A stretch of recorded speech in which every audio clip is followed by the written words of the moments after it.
ಎಲ್ಲರಿಗೂ ನಮಸ್ಕಾರ. ಚಾಯ್ಗೆ ನಾನು ಛಾಯಾ ನಿಮ್ಮನ್ನೆಲ್ಲ ವೆಲ್ಕಮ್ ಮಾಡ್ತೀನಿ. ನಾನು ಒಂದು ಕಾಲೇಜಲ್ಲಿ ಕೆಮಿಸ್ಟ್ರಿ ಪ್ರೊಫೆಸರಾಗಿ ವರ್ಕ್ ಮಾಡ್ತಾ ಇದ್ದೀನಿ. ನನ್ನ ಇಂಟೆನ್ಷನ್ ಈ ಚಾನಲ್ ಸ್ಟಾರ್ಟ್ ಮಾಡೋದಕ್ಕೆ ಅಂದರೆ ಸಾಧ್ಯ ಆದಷ್ಟು ಕೆಮಿಸ್ಟ್ರಿ ರಿಲೇಟೆಡ್ ಟಾಪಿಕ್ನ ಸಿಂಪಲ್ಲಾಗಿ ಕನ್ನಡದಲ್ಲಿ ಹೇಳುವಂಥ ಪ್ರಯತ್ನ ಮಾಡ್ತಾ ಇದ್ದೀನಿ. ಕೆಮಿಸ್ಟ್ರಿ ಇಷ್ಟ ಇಲ್ಲದವರಿಗೂ ಕೆಮಿಸ್ಟ್ರಿ ಕಡೆಗೆ ಸೆಳೆಯುವಂಥ ಪ್ರಯತ್ನ ನಾನು ನನ್ನ ಚಾನಲಲ್ಲಿ ಮಾಡ್ತಾ ಇದ್ದೀನಿ. ಈಗ ನಿಮಗೆ ಫಸ್ಟ್ ಇಯರ್ ಅವ್ರಿಗೆ NEP ಬಂದಿದೆ, ಬೆಂಗಳೂರು ಸಿಟಿ ಯೂನಿವರ್ಸಿಟಿ ಅವ್ರಿಗೆ. ಇದಕ್ಕೆ ನಾವೇನಂತ ಕರಿತೀವಿ ಅಂದರೆ ನ್ಯಾಷನಲ್ ಎಜುಕೇಷನ್ ಪಾಲಿಸಿ ಅಂತ ಹೇಳ್ತೀವಿ. ಇದ್ರ ಪ್ರಕಾರ ಈಗ ಪ್ರೀವಿಯಸ್ ಇಯರ್ಗಳಿಗೆ ಕಂಪೇರ್ ಮಾಡಿದ್ರೆ ಎಜುಕೇಷನ್ ಸಿಸ್ಟಮು ಕಂಪ್ಲೀಟ್ಲಿ ಚೇಂಜ್ ಆಗಿದೆ. ಚಾಯ್ಸ್ ಬೇಸ್ಡ್ ಕ್ರೆಡಿಟ್ ಸಿಸ್ಟಮ್ ಅಂತ ಹೇಳ್ತೀವಿ.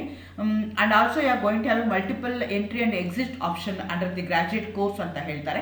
ಸೊ ಇದ್ರ ಬಗ್ಗೆ ಹೇಗೆ ಅಡ್ಮಿಷನ್ ಮಾಡಬೇಕು, ಯಾವ ರೀತಿ ಕೋರ್ಸ್ ತೊಗೋಬೇಕು ಅನ್ನೋದಕ್ಕೆ ನಾನು ಆಲ್ರೆಡಿ ವಿಡಿಯೋನ ಮಾಡಿದ್ದೀನಿ. ಇದು 3ನೇ ವಿಡಿಯೋ ನಾನು ಮಾಡ್ತಾ ಇರೋದು NEP ಸೀರೀಸಲ್ಲಿ. ಪರ್ಟಿಕ್ಯುಲರ್ಲಿ ಫಸ್ಟ್ ಇಯರ್ಸ್ ಹುಡುಗರಿಗೆ ತುಂಬ ಕನ್ಫ್ಯೂಷನ್ ಇದೆ, ನಮ್ಗೆ ಅರ್ಥ ಆಗ್ತಾ ಇಲ್ಲ, ಗೊತ್ತಾಗ್ತಾ ಇಲ್ಲ, ಮತ್ತೆ ಹೇಳಿ ಅಂತ ಕೇಳ್ಕೊಳ್ತಾ ಇದ್ದಾರೆ. ಹಾಗಾಗಿ ಈ ವಿಡಿಯೋಗಳನ್ನ ನಾನು ಮಾಡ್ತಾ ಇದ್ದೀನಿ. ಸೊ ಇವತ್ತು ನಾನು ಮಾಡ್ತಾ ಇರೋವಂಥದ್ದು 3ನೇ episode. So actually examination pattern ಹೇಗಿರುತ್ತೆ, ಅದಕ್ಕೆ ಇಂಟರ್ನಲ್ ಅಸೆಸ್ಮೆಂಟ್ ಎಷ್ಟಿರುತ್ತೆ, ಕ್ವಶನ್ ಪೇಪರ್ ಪ್ಯಾಟರ್ನ್ ಹೇಗಿರುತ್ತೆ, ರೆಫರೆನ್ಸ್ ಬುಕ್ಸ್ ಯಾವ್ದು ತೊಗೋಬೇಕು, ಸಿಲೆಬಸ್ ಏನಿರುತ್ತೆ, ಅದ್ರ ಬಗ್ಗೆ ಎಲ್ಲ ಇನ್ಫಾರ್ಮೇಷನ್ ಕೊಡಿ ಅಂತ ಕೇಳ್ತಾ ಇದ್ದಾರೆ. ಸೊ ಹಾಗಾಗಿ ನೀವು ಕೆಮಿಸ್ಟ್ರಿನ ಏನಾದರೂ ಡಿಸ್ಕ್ರಿಟಿವ್ ಕೋರ್ ಸಬ್ಜೆಕ್ಟ್ ಅಂತ ತೊಗೊಂಡ್ರೆ, ಸ್ಪೆಷಲ್ ಕೋರ್ ಸಬ್ಜೆಕ್ಟ್ ಅಂತ ತೊಗೊಂಡ್ರೆ ನೀವು ಅದರಲ್ಲಿ ಥಿಯರಿನಲ್ಲಿ ಏನೇನು ಸಿಲೆಬಸ್ ಇರುತ್ತೆ, ಯಾವ ರೆಫರೆನ್ಸ್ ಬುಕ್ನ ನೀವು ರೆಫರ್ ಮಾಡಬೇಕು, question paper model question paper ಹೇಗಿರುತ್ತೆ, ಅದಕ್ಕೆ ಇಂಟರ್ನಲ್ ಅಸೆಸ್ಮೆಂಟ್ ಎಷ್ಟಿರುತ್ತೆ, ಎಷ್ಟು ಅವರು ಥಿಯರಿ ಇರುತ್ತೆ, ಅದ್ರ ಬಗ್ಗೆ ಎಲ್ಲ ಇನ್ಫಾರ್ಮೇಷನ್ ಕೊಡೋಣ ಅಂತ ನಾನು ಅಬೌಟ್ ಓನ್ಲಿ ಥಿಯರಿ ಇವತ್ತು ಬಗ್ಗೆ ಹೇಳ್ತಾ ಇದ್ದೀನಿ. Again welcome to Chaya. ನನ್ನ ಚಾನಲ್ನ ಸಬ್ಸ್ಕ್ರೈಬ್ ಮಾಡಿ, ಶೇರ್ ಮಾಡಿ. ಇನ್ನು 2 ವೀಡಿಯೋಸ್ನ ನಾನು ಇದ್ರ ಡಿಸ್ಕ್ರಿಪ್ಷನ್ ಬಾಕ್ಸಲ್ಲಿ ಲಿಂಕ್ ಹಾಕಿರ್ತೀನಿ. ನೀವು ಅಲ್ಲಿ ಹೋದರೆ ಡೀಟೇಲ್ ಆಗಿ ನಿಮಗೆ ಗೊತ್ತಾಗ್ತದೆ. ಸೊ ನಿಮಗೆ ಮುಂಚೆನೇ ಗೊತ್ತಿದ್ದಂಗೆ ಕೋರ್ ಸಬ್ಜೆಕ್ಟ್ 1 ನೀವೇನಾದರೂ ಕೆಮಿಸ್ಟ್ರಿ ಅಂತ ತಗೊಂಡ್ರೆ ಥಿಯರಿಗೆ ನಿಮಗೆ 4 ಅವರು ಥಿಯರಿ ಅವರ್ಸ್ ಇರುತ್ತೆ. ಒಂದು ವಾರದಲ್ಲಿ 4 ಥಿಯರಿ ಕೆಮಿಸ್ಟ್ರಿ ಕ್ಲಾಸ್ಗಳು ಬರುತ್ತೆ. ಎಕ್ಸಾಮಿನೇಷನ್ನ ಕನ್ಸಿಡರ್ ಮಾಡಿಕೊಂಡ್ರೆ ನೀವು 3 ಅವರು ಎಕ್ಸಾಮಿನೇಷನ್ ಇರುತ್ತೆ. ಅದರಲ್ಲಿ 100 ಮಾರ್ಕ್ಸ್ ಎಕ್ಸಾಮ್ ಇರುತ್ತೆ. ಟೋಟ್ಲಿ 100 ಮಾರ್ಕ್ಸಲ್ಲಿ 60 ಮಾರ್ಕ್ಸ್ ನೀವು ಎಕ್ಸಾಮಲ್ಲಿ ಬರೀತೀರಾ. 3 ಅವರ್ಸ್ ಎಕ್ಸಾಮ್ ಇರುತ್ತೆ, ಎಕ್ಸಾಮ್ ಬರೀತೀರಾ. At the end of the semester ನೀವು ಇದನ್ನು ಮಾಡ್ತಾ ಹೋಗ್ತೀರಾ. ಅದಕ್ಕೆ ಅದನ್ನು ಸಮಟಿವ್ ಅಂತ ಹೇಳ್ತಾರೆ. ಕೊನೆಗೆ ಎಲ್ಲ ಸಮ್ಮಾಗಿ ಎಲ್ಲ ಮುಗಿದ ಮೇಲೆ ನೀವು ಮಾಡ್ತೀರಾ. ಅದಕ್ಕೆ ಸಮಟಿವ್ ಅಸೆಸ್ಮೆಂಟ್ ಅಂತ ಹೇಳ್ತೀವಿ. ಇನ್ನೊಂದಕ್ಕೆ ಇಂಟರ್ನಲ್ ಅಸೆಸ್ಮೆಂಟ್ ಅಂತ ಹೇಳ್ತಾರೆ, ಅಥವಾ ಫಾರ್ಮಟಿವ್ ಅಸೆಸ್ಮೆಂಟ್ ಅಂತ ಹೇಳ್ತಾರೆ. ಸೊ ಕ್ಯುಮುಲೇಟಿವ್ ಅಂದರೆ every day how you are going to perform in a class. ಆ 6 ಮಂತ್ಸಲ್ಲಿ ಒಂದು ಸೆಮಿಸ್ಟ್ರಲ್ಲಿ how you are going to perform. ಅದು ಟೆಸ್ಟ್ ಆಗಿರ್ಬೋದು, ಸೆಮಿನಾರ್ ಆಗಿರ್ಬೋದು, ಅಸೈನ್ಮೆಂಟ್ ಆಗಿರ್ಬೋದು, ಗ್ರೂಪ್ ಡಿಸ್ಕಷನ್ ಆಗಿರ್ಬೋದು, other activities done by the department, ಅದರಲ್ಲಿ ನೀವು ಹೇಗೆ ಇನ್ವಾಲ್ವ್ ಆಗ್ತೀರಾ ಅನ್ನೋ ಬೇಸಿಸ್ ಮೇಲೆ ನಾವು ನಿಮಗೆ ಮಾರ್ಕ್ಸ್ ಕೊಡ್ತಾ ಹೋಗ್ತೀವಿ. ಅದಕ್ಕೆ 40 ಮಾರ್ಕ್ಸ್ ಇರುತ್ತೆ. ಅದು ಕಂಟಿನ್ಯೂಸ್ ಅಸೆಸ್ಮೆಂಟ್ ಆಗ್ತಾ ಇರುತ್ತೆ, ಕಂಟಿನ್ಯೂಸ್ ಎವ್ಯಾಲ್ಯೂಯೇಷನ್ ಆಗ್ತಾ ಇರುತ್ತೆ. ಅದ್ರ ಜೊತೆಗೆ ನೀವು ಫೈನಲ್ ಎಕ್ಸಾಮಲ್ಲಿ ಬರೀಬೇಕಾದ್ರೆ 60 ಮಾರ್ಕ್ಸ್ಗೆ ನೀವು ಬರೀತೀರಾ. ಆಲ್ ಟುಗೆದರ್ 100 ಮಾರ್ಕ್ಸ್ ಎಕ್ಸಾಮ್ನ ನೀವು ತೊಗೊಳ್ತೀರಾ. ಇದಕ್ಕೆ ಕ್ರೆಡಿಟ್ ಎಷ್ಟು ಕೊಡ್ತಾರೆ, ಬಿಕಾಸ್ ನೀವು ಮಾಡ್ತಾ ಇರೋದು NEPನಲ್ಲಿ ಇರುವಂಥದ್ದು ಕ್ರೆಡಿಟ್ ಬೇಸ್ಡ್ ಇದೆ. ಹಾಗಾಗಿ credit play very important role. ನೀವು ಪಾಸ್ ಆದ್ರಿ ಅಂತಂದರೆ ನಿಮಗೆ 4 ಕ್ರೆಡಿಟು ಬರ್ತಾ ಹೋಗುತ್ತೆ.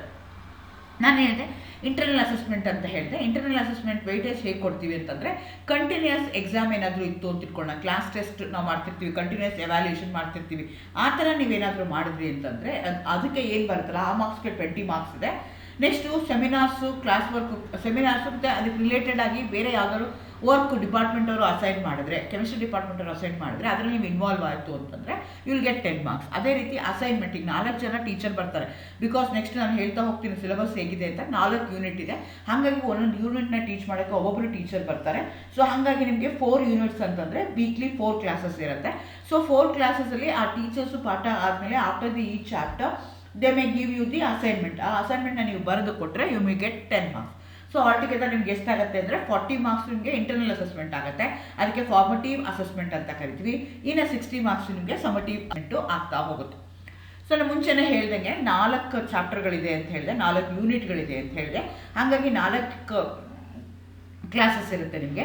ಮೊದಲನೇ ಇದರಲ್ಲಿ 14 ಅವರ್ಸ್ ಇದೆ. 2ನೇ ಯೂನಿಟ್ ಎಲ್ಲ ಯೂನಿಟ್ಸು ನಿಮಗೆ 14 ಅವರ್ಸ್ ಇದೆ. ಸೊ ಟೋಟಲಿ 56 ಅವರ್ಸು ನಿಮಗೆ ಥಿಯರಿನ ಓದಬೇಕಾಗತ್ತೆ. 56 ನಂಬರ್ ಆಫ್ ಅವರ್ಸ್ ಎಷ್ಟಿದೆ ಅಂತಂದರೆ 56 ಅವರ್ಸು ಒಂದು ಸೆಮಿಸ್ಟ್ರಲ್ಲಿ ನೀವು ಕಂಪ್ಲೀಟ್ ಮಾಡಬೇಕಾಗತ್ತೆ. So first chapter related to analytical chemistry.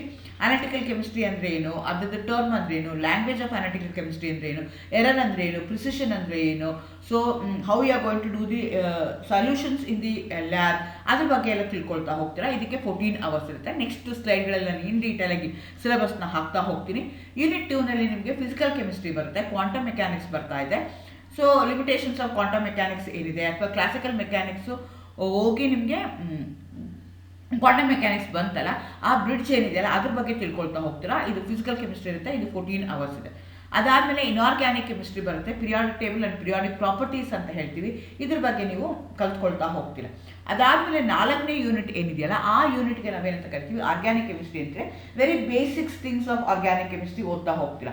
Organic ಕೆಮಿಸ್ಟ್ರಿಲಿ bonding ಹೇಗಾಗುತ್ತೆ, ಹೈಬ್ರಿಡೈಸೇಷನ್ ಹೇಗಿರುತ್ತೆ, ಕೆಲವೊಂದು reactions, there will be different types of reactions in organic chemistry, ಅದರದ್ದು ನಾಮನ್ಕ್ಲೇಚರ್ ಹೇಗಿದೆ, ಬಾಂಡಿಂಗ್ ಹೇಗಾಗುತ್ತೆ, ಬಾಂಡ್ ಕ್ಲಿವೇಜ್ ಏನಾಗುತ್ತೆ, ಯಾವ ಟೈಪ್ ಆಫ್ ರಿಯಾಕ್ಷನ್ಸ್ ಆಗುತ್ತೆ, ಅದ್ರ ಬಗ್ಗೆ ಎಲ್ಲ ನೀವು ತಿಳ್ಕೊಳ್ತಾ ಹೋಗ್ತೀರಾ. ಸೊ ಅದು 14 ಅವರ್ಸ್ ಇದೆ. ಆಲ್ ಟುಗೆದರ್ 56 ಅವರ್ಸ್ ನಿಮಗೆ ಇರುತ್ತೆ.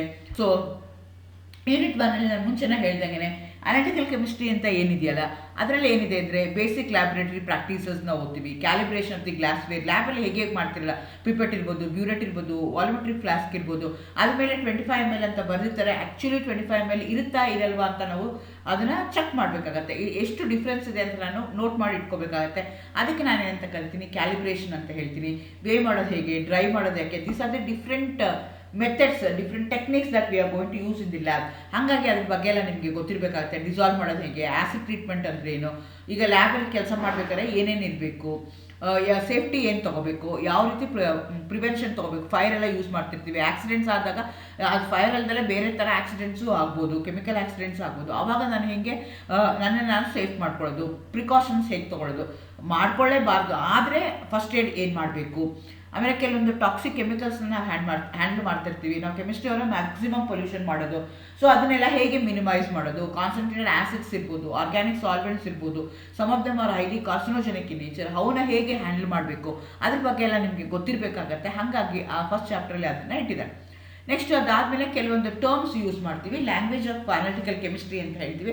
ನಿಮಗೆ ಲ್ಯಾಬಲ್ಲಿ ಕೆಲಸ ಮಾಡಬೇಕು ಅಂತಂದರೆ ಈ ಟರ್ಮ್ಸ್ಗಳೆಲ್ಲ ನಿಮಗೆ ಗೊತ್ತಾಗಬೇಕಾಗತ್ತೆ. So analytical chemistry mainly deals how you are going to perform your experiments in the lab. ಅದ್ರ ಬಗ್ಗೆ ಹೇಳ್ತೀವಲ್ಲ, ಅದಕ್ಕೆ ಅನಾಲಿಟಿಕಲ್ ಕೆಮಿಸ್ಟ್ರಿ ಅಂತ ಹೇಳ್ತೀವಿ. ಅನಾಲಿಸಿಸ್ ಅಂದ್ರೇನು, ಅದನ್ನು ಡಿಟರ್ಮಿನೇಷನ್ ಮಾಡೋದು ಹೇಗೆ, ಎಸ್ಟಿಮೇಷನ್ ಮಾಡೋದು ಹೇಗೆ, ಮೆಷರ್ಮೆಂಟ್ ಮಾಡೋದು ಹೇಗೆ, ಸಿಗ್ನಿಫಿಕೆಂಟ್ ಫಿಗರ್ಸ್ ಅಂದರೆ ಏನು, ಅದಕ್ಕೆ ಬೇರೆ ಬೇರೆ ಟೆಕ್ನಿಕ್ಸ್ನ ಯೂಸ್ ಮಾಡ್ತೀವಿ, ಅನಾಲಿಟಿಕಲ್ ಟೆಕ್ನಿಕ್ಸ್ನ ಯೂಸ್ ಮಾಡ್ತೀವಿ, ಅದು ಹೇಗೆ. ಆಮೇಲೆ ಒಂದೇ ಎಕ್ಸ್ಪೆರಿಮೆಂಟ್ಗೆ 2 ಟೆಕ್ನಿಕ್ ಯೂಸ್ ಮಾಡ್ಬೋದು. ಅದನ್ನು which one is better, choice of analytical method. ಈಗ ಕೆಲವೊಂದು ಟೈಟ್ರೇಷನ್ ಅಂತಂದರೆ ವಾಲ್ಯೂಮೆಟ್ರಿಕ್ ಟೈಟ್ರೇಷನ್ ಮಾಡ್ಬೋದು, ಇನ್ನೊಂದು ಗ್ರಾವಿಮೆಟ್ರಿಕ್ ಟೈಟ್ರೇಷನ್ ಮಾಡ್ಬೋದು. ಈ ಯಾವ ಎಕ್ಸ್ಪೆರಿಮೆಂಟ್ಗೆ, ಯಾವ ಮಾಲಿಕ್ಯೂಲ್ಗೆ ಯಾವ ಮೆಥಡನ್ನ ಅಡಾಪ್ಟ್ ಮಾಡ್ಕೋಬೇಕು, ಯಾವ್ದು ಮಾಡಿಕೊಂಡ್ರೆ ಎರರ್ ಕಡಿಮೆ ಆಗುತ್ತೆ, ಅದನ್ನೆಲ್ಲ ತಿಳ್ಕೊಳ್ಳೋವಂಥದ್ದು ಈ ಚಾಪ್ಟ್ರಲ್ಲಿ ನೀವು ಓದ್ತಾ ಹೋಗ್ತೀರ. ಹಾಗೆ errors and treatment of analytical data. So ಈಗ ನಿಮಗೆ ಎರರ್ಸ್ ಅಂತ ಹೇಳ್ತೀವಿ, ಪ್ರಿಸಿಷನ್ ಅಂತ ಹೇಳ್ತೀವಿ, ಅದ್ರ ಬಗ್ಗೆ ಎಲ್ಲ ತಿಳ್ಕೊಳ್ತಾ ಹೋಗ್ತೀರಾ. ಇದಕ್ಕೆ ಬೇರೆ ಬೇರೆ ಒಟ್ಟು 14 ಅವರ್ಸ್ ಇದೆ. ಆ 14 ಅವರ್ಸ್ನ ಅವರು ಡಿವೈಡ್ ಮಾಡಿದ್ದಾರೆ. ತೀರಾ ಬೇಸಿಕ್ಸ್ ಏನು ಓದ್ತೀರಾ ಅದಕ್ಕೆ 4 ಅವರ್ಸ್ ಅಂತ ಹೇಳ್ತಾರೆ. ಲ್ಯಾಂಗ್ವೇಜ್ ಆಫ್ ಅನಾಲಿಟಿಕಲ್ ಕೆಮಿಸ್ಟ್ರಿ ಏನಿದೆಯಲ್ಲ ಅದಕ್ಕೆ 6 ಅವರ್ಸ್ ಅಂತ ಹೇಳ್ತಾರೆ. ಅದಾದಮೇಲೆ ನಿಮಗೆ ಟೈಟ್ರೇಷನ್ಸ್ ಬಗ್ಗೆ ಓದ್ತಾ ಹೋಗ್ತೀರಾ.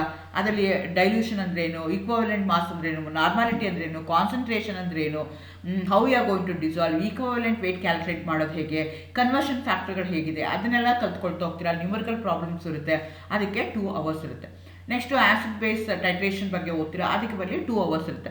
ಸ್ಟ್ರಾಂಗ್ ಆ್ಯಸಿಡು ಸ್ಟ್ರಾಂಗ್ ಬೇಸು, ಅದೇ ಥರ ವೀಕ್ ಆ್ಯಸಿಡು ವೀಕ್ ಬೇಸು, ಆ ಥರ ಕಾಂಬಿನೇಷನ್ಸಲ್ಲಿ ನೀವೇನು ಮಾಡ್ತೀರಾ, ಪರ್ಮುಟೇಷನ್ ಕಾಂಬಿನೇಷನ್ಸಲ್ಲಿ ಏನಾಗುತ್ತೆ, ಅದು ಟೈಟ್ರೇಷನ್ ಕರ್ವ್ ಏನಾಗುತ್ತೆ, ಕ್ವಾಲಿಟೇಟಿವ್ ಅಪ್ಲಿಕೇಶನ್ ಏನಾಗುತ್ತೆ, selection and standardization of the titrant, inorganic analysis, alkalinity ಅಂದ್ರೇನು, ಅಸಿಡಿಟಿ ಅಂದ್ರೇನು, ಇದ್ರ ಬಗ್ಗೆ ಎಲ್ಲ these are very elementary things that you are going to use it. Already ಇದನ್ನು ನೀವು ಕೆಲವೊಂದನ್ನು ಆಲ್ರೆಡಿ ಓದಿರ್ತೀರ, ಲೋಯರ್ ಕ್ಲಾಸಲ್ಲಿ ಅದನ್ನು ಅಡಾಪ್ಟ್ ಮಾಡ್ಕೊಂಡಿರ್ತೀರ, ಅದ್ರ ಬಗ್ಗೆ ಡೀಟೇಲಾಗಿ ಓದಿರಲ್ಲ. ಇಲ್ಲಿ ಅದನ್ನು ಡೀಟೇಲಾಗಿ ಹೋಗ್ತೀರಾ. ಇದು ಫಸ್ಟ್ ಯೂನಿಟು, ಇದು 14 ಅವರ್ಸಲ್ಲಿ ಇರೋಂಗೆ. ನೆಕ್ಸ್ಟ್ ಅದಾದಮೇಲೆ 2ನೇ ಯೂನಿಟ್ ಹೇಳಿದೆ, ಕ್ಲಾಸಿಕಲ್ ಕ್ವಾಂಟಮ್ ಮೆಕ್ಯಾನಿಕ್ಸ್ ಬರುತ್ತೆ, ಫಿಸಿಕಲ್ ಕೆಮಿಸ್ಟ್ರಿ ಅಂತ ಹೇಳಿದೆ. ಸೊ ಇಲ್ಲಿ ಏನು ಮಾಡ್ತಾರೆ, ವೇವ್ ಮೆಕ್ಯಾನಿಕ್ಸ್, ಕ್ಲಾಸಿಕಲ್ ಮೆಕ್ಯಾನಿಕ್ಸ್ ಏನಿದೆ ಅಲ್ಲಿಂದ ತೊಗೊಳ್ತಾರೆ. ಅಲ್ಲಿಂದ ತೊಗೊಂಡು ಹನ್ಸನ್ಬರ್ಗ್ ಅನ್ಸರ್ಟಿನಿಟಿ ಪ್ರಿನ್ಸಿಪಲ್ಲು, ಅದರದ್ದು ಸಿಗ್ನಿಫಿಕೆನ್ಸು, ಕ್ವಾಂಟಮ್ ಮೆಕ್ಯಾನಿಕ್ಸ್ ಅಂದ್ರೇನು, ಯಾಕೆ ಬಂತು, ಅದರಲ್ಲಿ ಕೆಲವೊಂದು ಡೆರಿವೇಷನ್ಸ್ ಇದೆ, ಸೈ ಸ್ಕ್ವೈರ್ಡ್ ಅಂತ ಹೇಳ್ತೀವಿ, ಐಗನ್ ವ್ಯಾಲ್ಯೂಸ್ ಅಂತ ಹೇಳ್ತೀವಿ, ಇದ್ರ ಬಗ್ಗೆ ಎಲ್ಲ ನೀವು ಓದ್ಕೊಳ್ತಾ ಹೋಗ್ತೀರಾ. ಪಾರ್ಟಿಕಲ್ ಇನ್ 1 ಡೈಮೆನ್ಷನ್ ಬಾಕ್ಸ್ ಅಂತ ಒಂದು ಎಕ್ಸ್ಪೆರಿಮೆಂಟ್ ಮಾಡ್ತಾರೆ, ಅದ್ರ ಬಗ್ಗೆ ಎಲ್ಲ ಓದ್ಕೊಳ್ತಾ ಹೋಗ್ತೀರಾ. ಅದು 5 ಅವರ್ಸ್ ಇರುತ್ತೆ. ನೆಕ್ಸ್ಟ್ ಅದಾದಮೇಲೆ ಕ್ವಾಂಟಮ್ ನಂಬರ್ ಅಂಡ್ ಸಿಗ್ನಿಫಿಕೆನ್ಸಿಗೆ ಬರ್ತೀರಾ. ಅಲ್ಲಿ ಬೇರೆ ಬೇರೆ ಆಪರೇಟರ್ಗಳನ್ನ ನಾವು ಯೂಸ್ ಮಾಡ್ತೀವಿ, ವೇವ್ ಫಂಕ್ಷನ್ಗಳನ್ನ ಯೂಸ್ ಮಾಡ್ತೀವಿ, ಅದ್ರ ಬಗ್ಗೆ ಎಲ್ಲ ನೀವು ಇಲ್ಲಿ ಓದ್ತಾ ಹೋಗ್ತೀರಾ.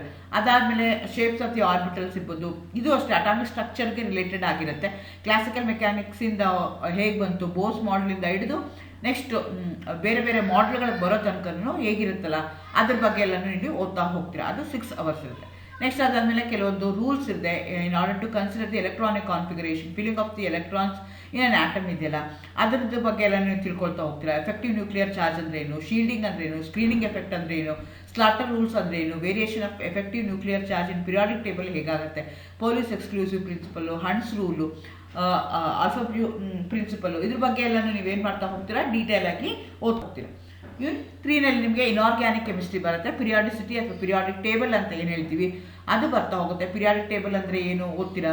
ನೆಕ್ಸ್ಟು ಪಿರಿಯಾಡಿಸಿಟಿ ಅಂದರೆ ಏನು, ಪಿರಿಯಾಡಿಸಿಟಿ ಯಾವುದು 4 ಪ್ಯಾರಾಮೀಟರ್ ಮೇಲೆ ಡಿಪೆಂಡ್ ಆಗುತ್ತೆ ನಿಮಗೆ. ಅಟಾಮಿಕ್ ರೇಡಿಯೇ ಇರ್ಬೋದು, ಅಯಾನಿಕ್ ರೇಡಿಯೇ ಇರ್ಬೋದು, ಕೋವಲೆಂಟ್ ರೇಡಿಯೇ ಇರ್ಬೋದು, ಇಲ್ಲಾಂದರೆ ಅಯನೈಸೇಷನ್ ಎಂಥಾಲ್ಪಿ, ಅಂದರೆ ಅಯನೈಸೇಷನ್ ಎನರ್ಜಿ ಅಂತ ಕರಿತೀವಿ, ಎಲೆಕ್ಟ್ರಾನ್ ಗೇನ್ ಎಂಥಾಲ್ಪಿ ಅಂತೀವಿ, ಎಲೆಕ್ಟ್ರಾನ್ ಅಫಿನಿಟಿ ಅಂತ ಹೇಳ್ತೀವಿ, ಎಲೆಕ್ಟ್ರಾನ್ ನೆಗೆಟಿವಿಟಿ ಅಂತ ಹೇಳ್ತೀವಿ.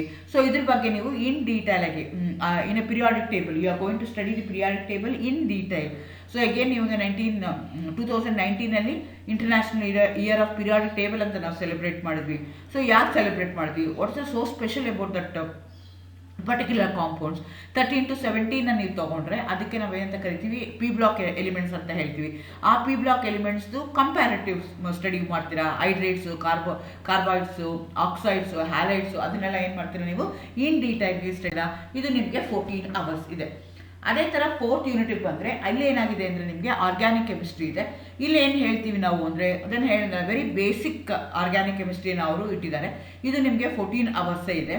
ಸೊ ಇಲ್ಲೇನು ಹೇಳ್ತಾರೆ ಅಂದರೆ ನಾಮನ್ಕ್ಲೇಚರು, ಆರ್ಗ್ಯಾನಿಕ್ ಕಾಂಪೌಂಡ್ನ ಹೇಗೆ ಕ್ಲಾಸಿಫೈ ಮಾಡ್ತೀವಿ, ಹೈಬ್ರಿಡೈಸೇಷನ್ ಇದೆ, ಶೇಪ್ ಏನಿದೆ, ಆಮೇಲೆ covalent bond, types of chemical bonding ಯಾವ ಥರ ಆಗುತ್ತೆ, ಅದನ್ನು ಹೇಗೆ ನೊಟೇಷನ್ ಮಾಡ್ತೀವಿ, ಕೆಲವೊಂದು ಆರೋ ಮಾರ್ಕ್ ಮಾಡ್ತೀವಿ, ಫಾರ್ಮಲ್ ಚಾರ್ಜಸ್ನ ಬರಿತೀವಿ, ಆ ಥರ ಡಿಲೋಕಲೈಸ್ಡ್ ಅಂತೀವಿ, ಲೋಕಲೈಸ್ಡ್ ಅಂತೀವಿ, ಕಾಂಜುಗೇಷನ್ ಅಂತೀವಿ, class conjugation, different terms we are going to use it. ಆ ಬೇಸಿಕ್ ಟರ್ಮ್ಸ್ ಏನೇನು ಯೂಸ್ ಮಾಡ್ತಿರಲ್ಲ ಅದ್ರ ಬಗ್ಗೆ ಎಲ್ಲ. ನೆಕ್ಸ್ಟ್ ನೀವು hyper conjugation effect, electronic displacement ಎಫೆಕ್ಟ್ಸ್ಗಳು ಓದ್ತೀರಾ. ಆ inductive effect, electromeric effect, resonance effect, hyper conjugation effect, aromaticity, Huckel's rule, aromaticity ಮಾಲಿಕ್ಯೂಲ್ಗಾಗುತ್ತೆ, anti aromaticity, non aromatic compounds, ಇದನ್ನೆಲ್ಲ ಇನ್ ಡೀಟೇಲ್ ಆಗಿ ನೀವು ಓದ್ತಾ ಹೋಗ್ತೀರಾ. ನೆಕ್ಸ್ಟ್ ಅದಾದಮೇಲೆ strength of an organic acid and bases ಬಗ್ಗೆ ಓದ್ತೀರಾ. Comparative study, PKA value use ಮಾಡ್ಕೊಳ್ತೀರಾ. ಬೇರೆ ಬೇರೆ ಫ್ಯಾಕ್ಟರ್ಸ್ ಯಾವುದು ಡಿಪೆಂಡ್ ಆಗುತ್ತೆ.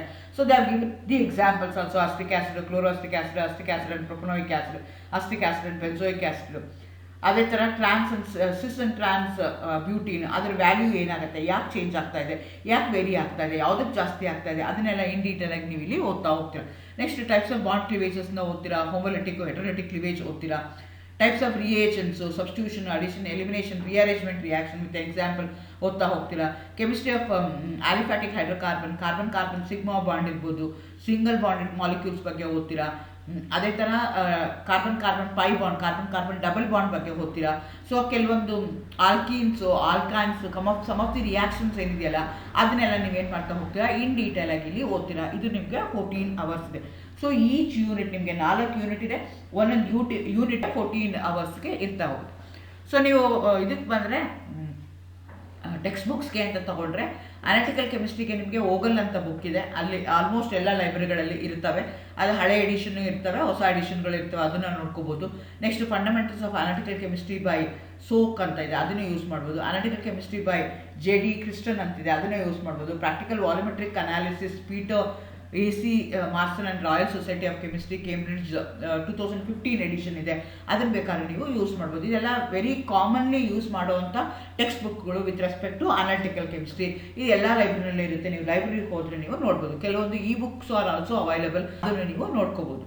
ಆಯ್ತಲ್ಲ. ನೀವು ಆರ್ಗ್ಯಾನಿಕ್ ಕೆಮಿಸ್ಟ್ರಿಗೆ ಬಂದರೆ ನಿಮಗೆ ಮಾರಿಸನ್ ಆ್ಯಂಡ್ ಬಾಯ್ಡ್ ಇರ್ಬೋದು, ಫಿನಾರ್ ಇರ್ಬೋದು, ಅದೇ ಆರ್ಗ್ಯಾನಿಕ್ ರಿಯಾಕ್ಷನ್ ಮೆಕ್ಯಾನಿಸಮ್ ಬೈ ಹಲುವಾಲಿಯಾ ಅಂತಿದೆ. ಇದನ್ನೆಲ್ಲ ನೀವೇನು ಮಾಡ್ಕೋಬೋದು ಇನ್ ಡೀಟೇಲ್. ಮುಖರ್ಜಿ ಇರ್ಬೋದು, ಇದನ್ನೆಲ್ಲ ಆರ್ಗ್ಯಾನಿಕ್ ಮೆಕ್ಯಾನಿಸಮ್ಸ್ಗೆಲ್ಲ ಅಂತಂದರೆ ನೀವು ಪೀಟರ್ ಸೈಕ್ಸ್ನ ಓದ್ಬೋದು.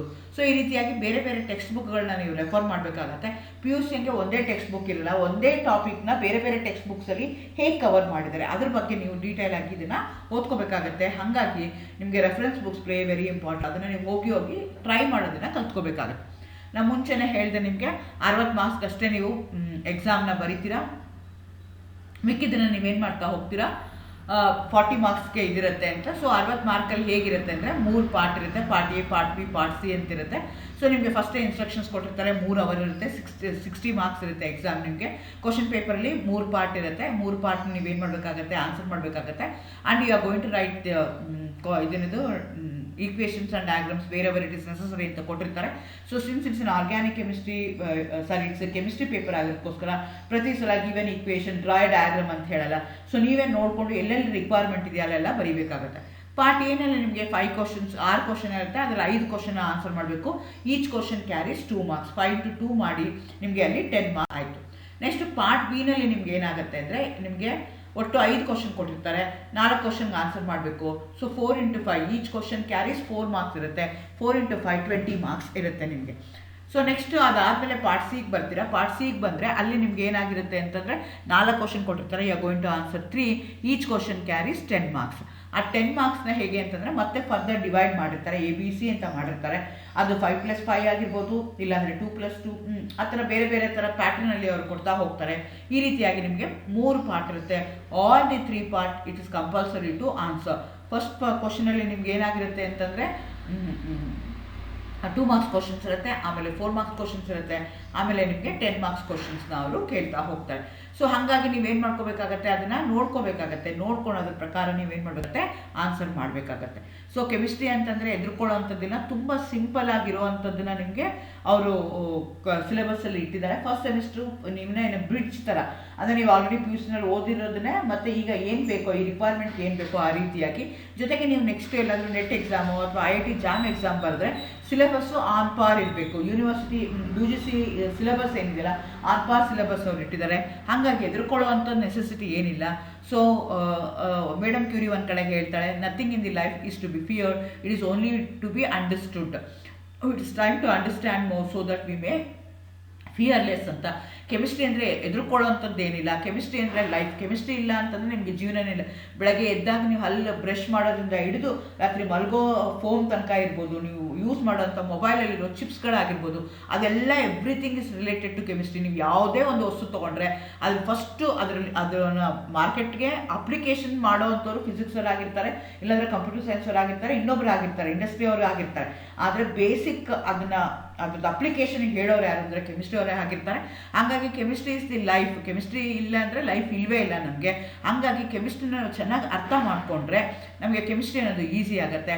I am going to welcome you all for the chemistry world. Thank you. All the best.